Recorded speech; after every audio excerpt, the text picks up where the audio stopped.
We are back by popular demand. Virginia, we have witnessed yet another Democratic sweep today. I want to congratulate my friend, Attorney General Mark Herring, on his great reelection, and thank you for reelecting Mark Herring. I also want to thank our friend, the next Lieutenant Governor of the Commonwealth of Virginia, Justin Fairfax. What a great team we have here in Virginia.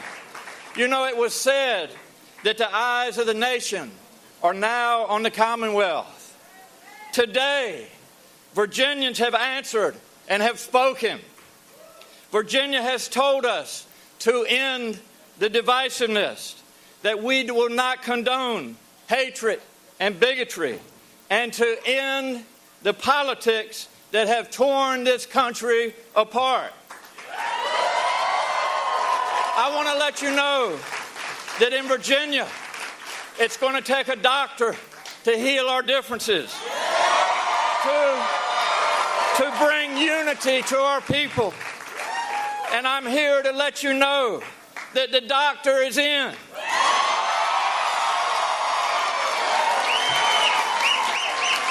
And this doctor will be on call for the next 4 years.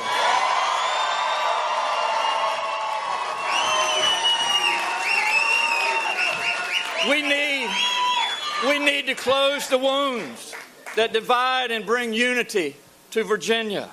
Whether you voted for me or not, we are all Virginians. And I hope to earn your confidence and support as we move forward. The Virginia way is to work together to get results. I have taken care of a lot of sick children over the years and their families, and nobody has ever asked me whether I'm a Republican or Democrat, nor have I asked them. When someone's life is at stake, they don't care whether you're a Democrat or a Republican. They just want someone to help. That's the way that our administration will govern our Commonwealth. We will put the people of Virginia before politics, before party, and before ideology. And I want to thank so much to Virginia for putting your trust in me. We put a lot of miles on the Sequoia. My man Seth and me. We drove all over this Commonwealth. We listened to a lot of 80s music. And sometime we bumped it up to the 90s. You know, as we've traveled across Virginia, I have seen an outpouring of support.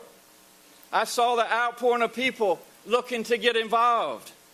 To those of you that knocked on doors, who made phone calls, and talked to their neighbors about the principles and values that are so important to us as Virginians, I say thank you so much. And for those of you who supported our campaign financially, the people who scraped $5, $10, $20, your contributions sent a message that will be heard around the country and the globe. I am so proud of my team, led by Brad Comar and Gabrielle Greenfield. I have never been around a team that was more professional, that was more talented, more hardworking. And so, to our team, the ones that got us to where we are today, please join me in giving them a big round of applause.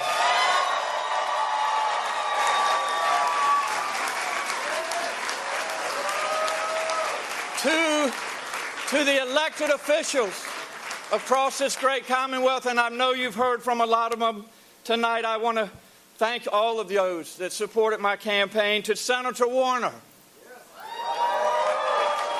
to Senator Tim Kaine, to Congressman Scott, Connolly, Byron, McEachin, I appreciate your friendship and your support.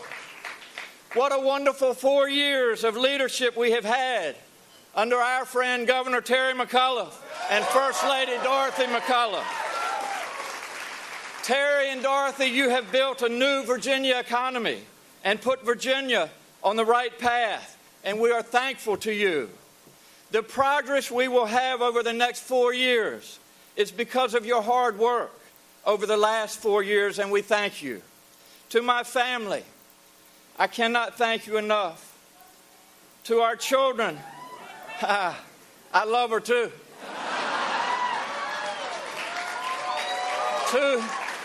To our children, Wes and Aubrey, we are so proud of you. And to my wife, Pam, who is the love of my life. Pam Northam. I had to go all the way to Texas to find her, but I'm glad I did. But I want to tell you that Pam Northam is going to be a wonderful First Lady for the Commonwealth of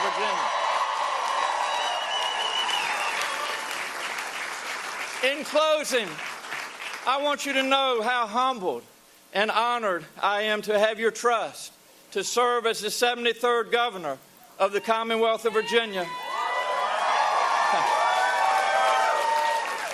Having grown up on a small farm on Virginia's eastern shore,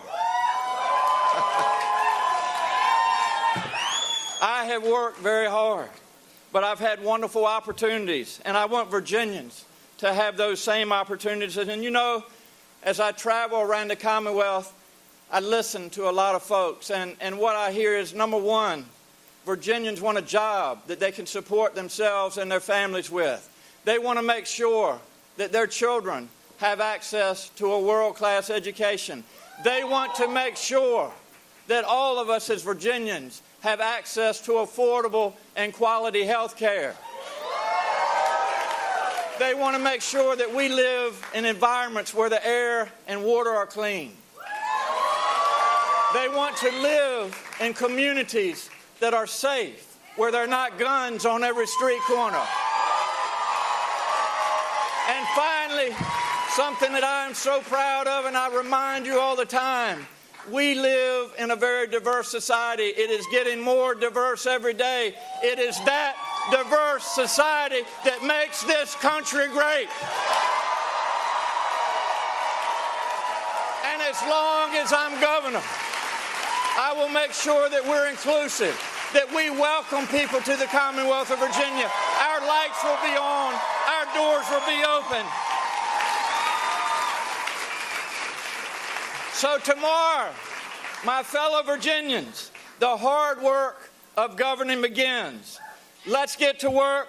May God bless all of you, and may God bless the Commonwealth of Virginia. Thank you all so much. The title of our episode, Robert E. Lee and D.J. Trump Defeated in Virginia.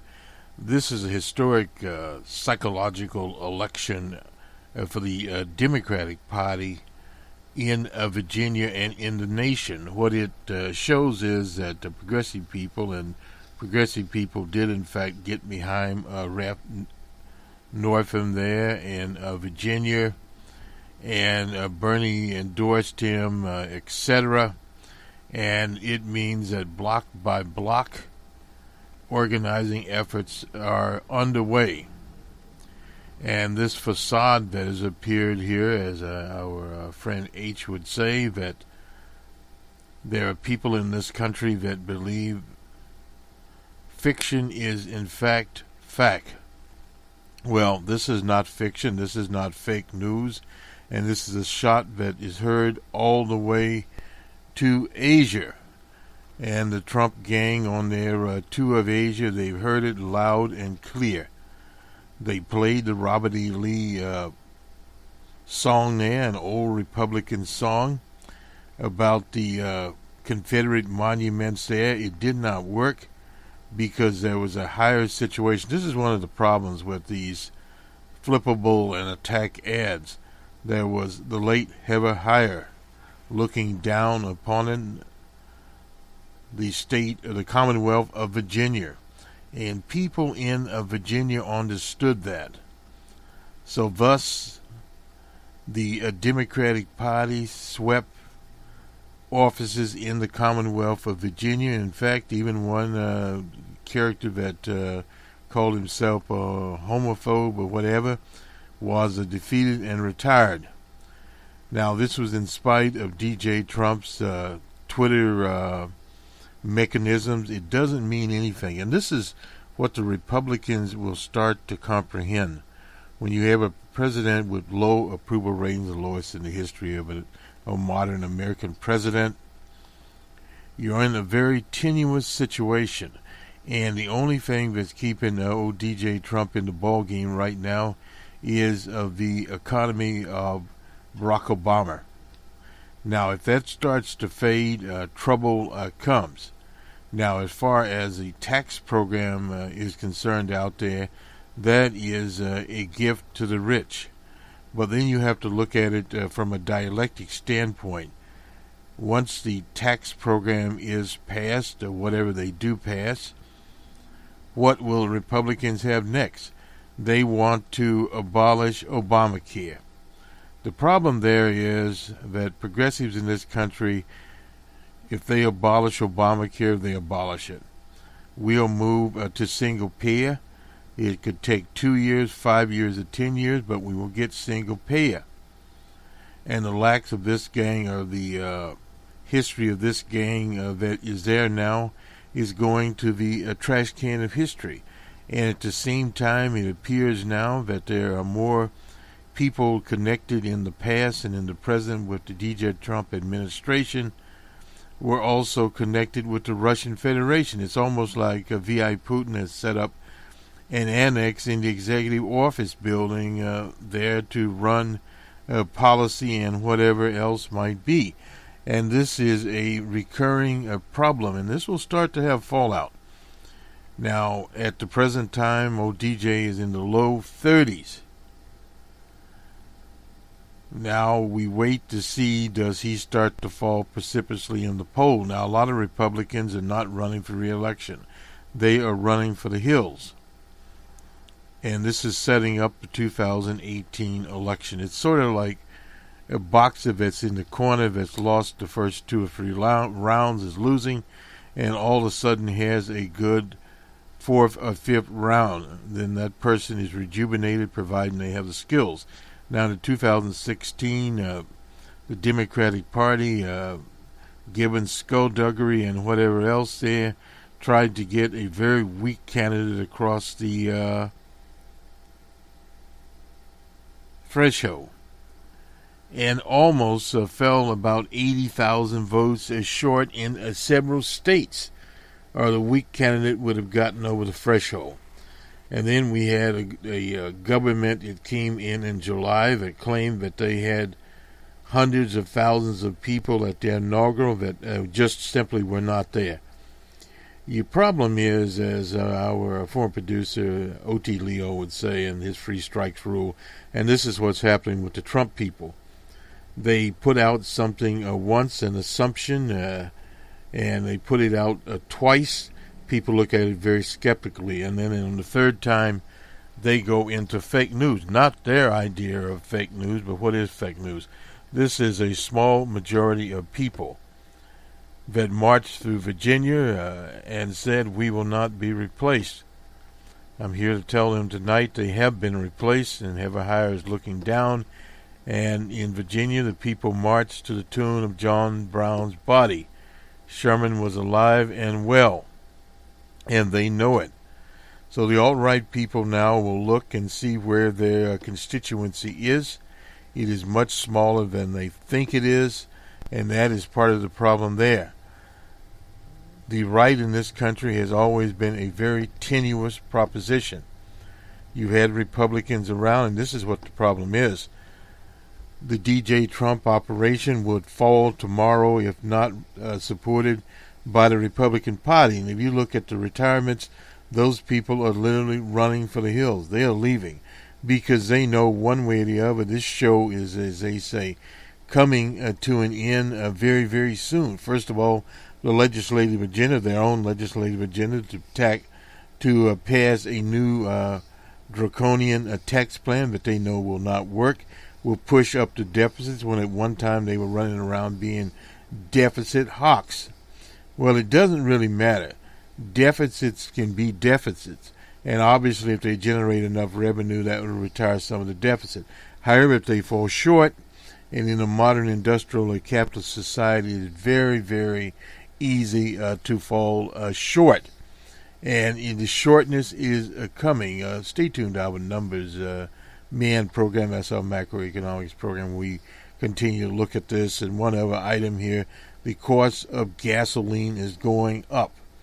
It is at $60-something a barrel. That's the profitable level for the fracking people. But the problem is, and this is the whole Trump plan, does the Trump plan benefit the people of the 50 continuous United States, or does it just benefit a few states?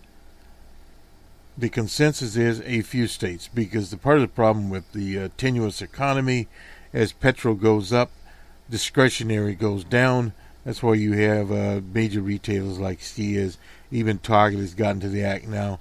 They are closing their retail outlets. They're all going to the net. Why are they going to the net? It's cheaper to work on the net. People go there, they select the products, and they are delivered to their doors. So thus you need less stores to go to. So some of the small towns will no longer have the stores. We'll start back out in Seattle. Unfortunately, the candidate we supported out there, Carrie Moon, the progressive candidate, lost tonight, but that was to be expected. She garnered almost 40% of the vote. Very good for a candidate, but was outspent by 60% or more, and was not supported by the quote-unquote Democratic machinery in Seattle or in Olympia, which is the state capital out in Seattle.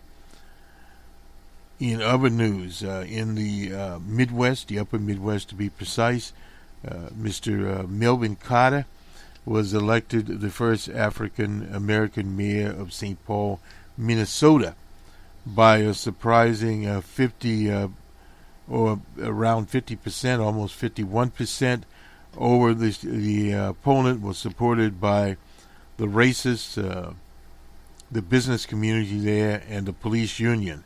They wrote a letter blaming Mr. Carter, who literally was a victim. His house was burglarized, and various things were taken, including a handgun. And the rise in crime there, they said, was attributed to the handgun. An absolute racist lie. People there rejected it.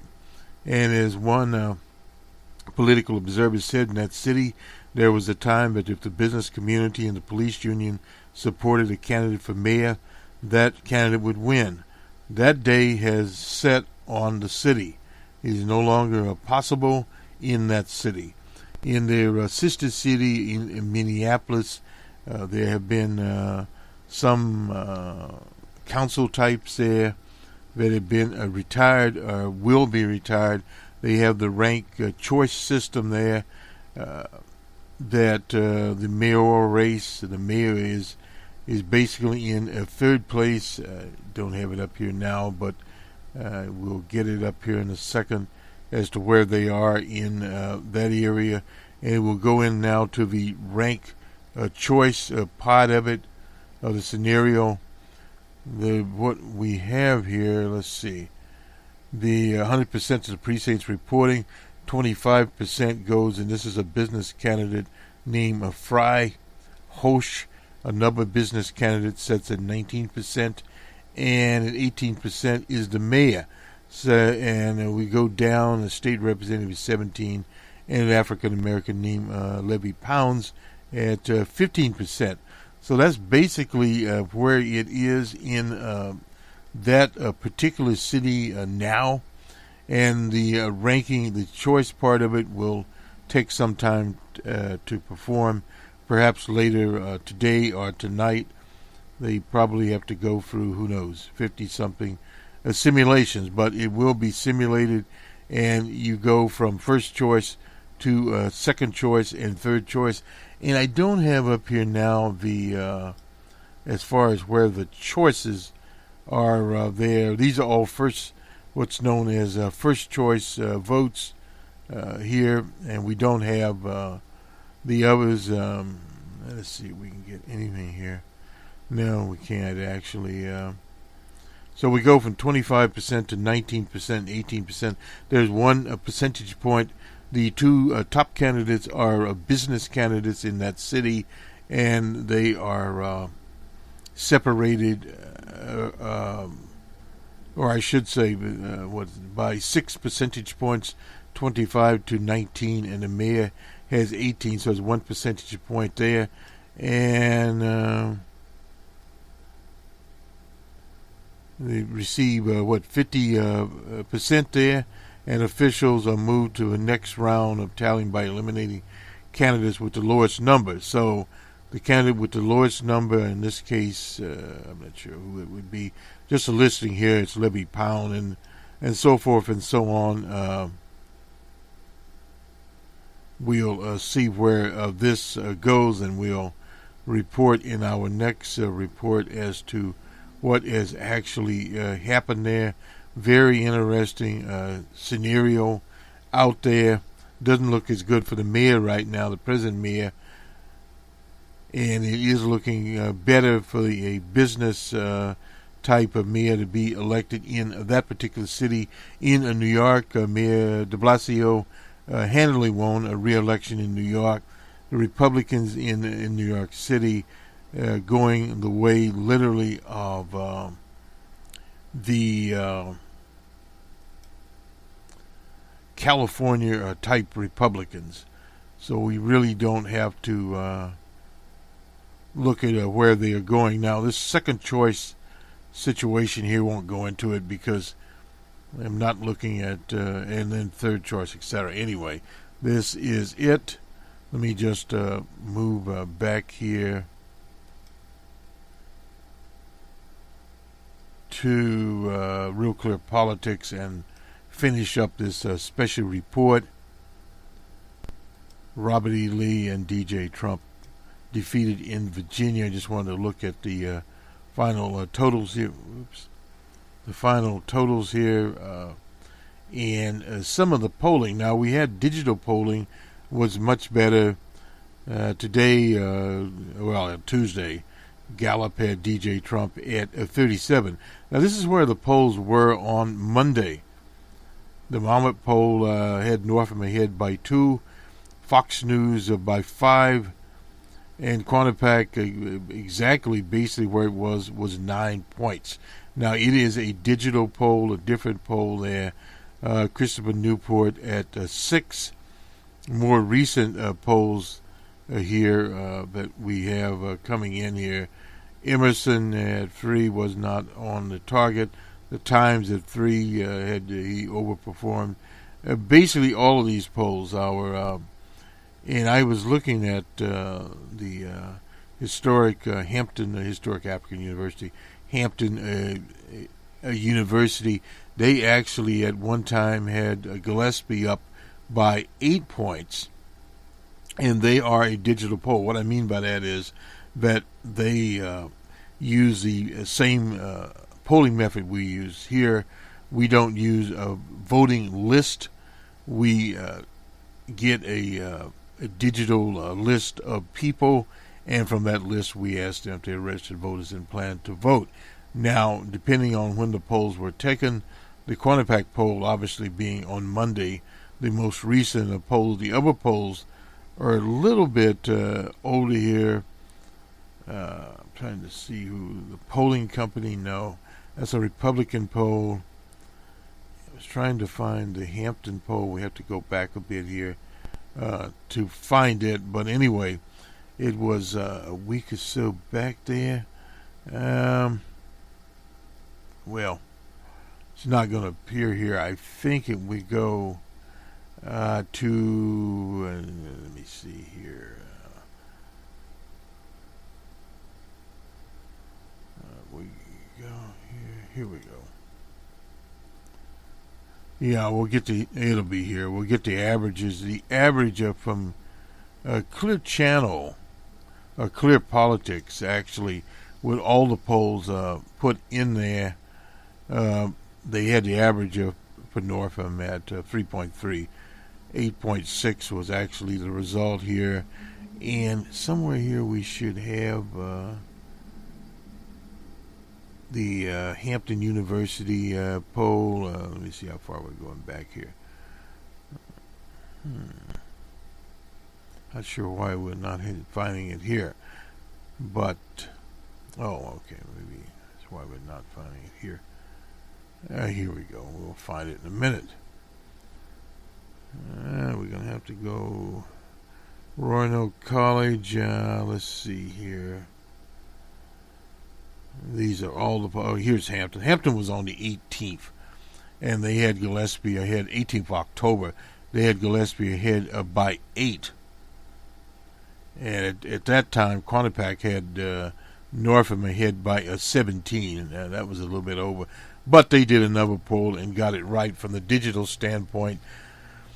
The methodology for some of these other polls, they use registered voters, or likely voters at this time be registered voters, and they all tended to undercounted from Emerson, the polling company.